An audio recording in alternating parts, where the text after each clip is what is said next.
आहे आणि जेव्हा तुमचं मन बलवान होते तेव्हा तुमचं शरीर आपोआपच तुमची साथ देते। तर माझी सगळ्या अमरावती जिल्ह्यातील पॅरेंट्सला ही विनंती आहे की यावर्षी हे माझ्यापर्यंत शिबिर म्हणजे जरा लेट पोहोचलं, पण पुढल्या वर्षी मी प्रयत्न करेन की अमरावती जिल्ह्यामध्ये कानाकोपऱ्यात हे शिबिराची माहिती मी शिबिर पुढे चालू व्हायच्या आधी सांगेल आणि थोडंसं त्याने आपण त्याचं नियोजन करू। कारण आजकाल कसं आहे की बरेचसे वेगवेगळे बोर्ड झाले, बऱ्याचशा मुलांच्या एक्झामचं जे ड्युरेशन आहे ते वेगवेगळं असतं, त्यामुळे काही मुलं अटेंड करू शकत नाही।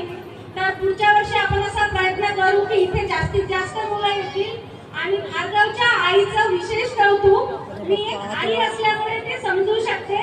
आणि आपलं सगळ्यांचं असं म्हणणं आहे की शिवाजी व्हावं